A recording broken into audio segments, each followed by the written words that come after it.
So this is the poem on the Aurora, and I think quite a few people might have heard it. I don't know actually, a few people have heard it. And it's called A Series of Unrelated Small Things. In London, the first ethical society was formed designed to establish a rational concept of human good. Technically, I was born in London, though I've never called it home. On the 6th of January 2021, there was a turning point in American culture. Men scaling walls made history. So my mother texted me constantly, but happy birthday was an afterthought. A woman apologizes 25% more times in a day than a man. Dostoevsky pawned his wife's possession to fund his gambling addiction. I guess I know what it means to be small.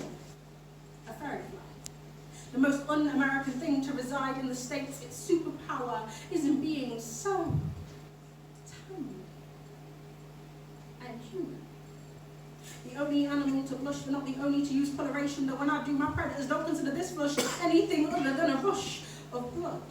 There are 8,760 hours in a year. I speak far too much to see every second. If I was to film every moment, it would take 394.2 terabytes. I don't think I could carry all that memory. The heads on Easter Island have bodies. I too remind myself of this, like the earth, the moon quakes, pineapples, blood is natural, meat tenderizes.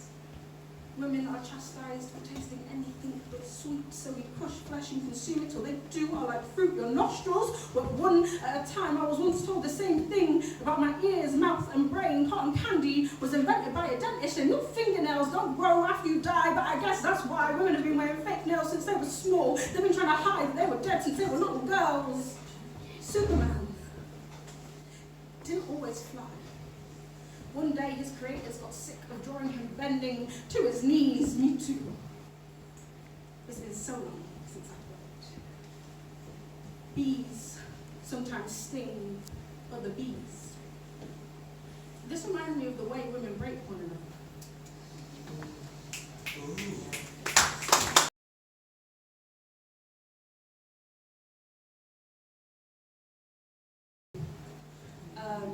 For when men come back into your life.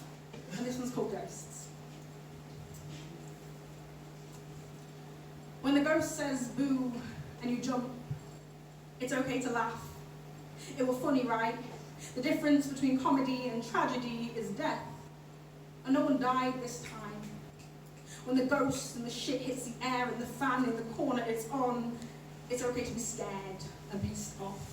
You're not expecting it. It didn't knock before entering, giving you enough warning to pre-book the therapy session. In the kitchen, we hold sessions and seances, gather vegetables like old recipe books, laugh, tell death to remember, to knock, that ghosts are only ghosts because of death, that hindsight is what wise women are passing off as clairvoyance. The shivers on the back of your neck is just air.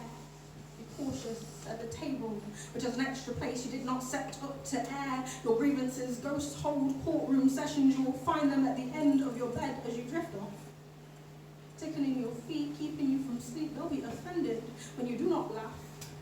They do not understand that their presence is the death of you, that your head is pounding with all their knocking. At random moments, the ghost will pick up scent and knock it out of your lungs. It will chew on the air, and this will feel like death, and this is the first time you'll admit to the therapy sessions. And at the bars, over £1.50 spirits, you'll laugh. And people will ask for anger or sadness or humour, and you'll have nothing to offer. Instead, you'll do what you always do and switch off until it is in a costume at the front door at 6:30 p.m. on the 31st of October, hoping for candy, knocking, and suddenly you're laughing, complaining that you've not been given a fair share, wondering if all absent fathers attend the same disappointing parents' anonymous meetings and sessions. They'll promise that they're doing this for you and swear that this is it. This is your death. And you contemplate becoming a ghost, fucking up other people's life at your discretion, but then you remember that that requires the most misunderstood type of death. That funerals are for the living, so instead of giving up, you drift off. Learn, drift up, go again, turn up to the next therapy sessions, learn new rituals and superstitions, including announcing your presence by knocking, so you are not the reason someone else chokes on air. And slowly, you'll learn that ghosts are only here for the laughs.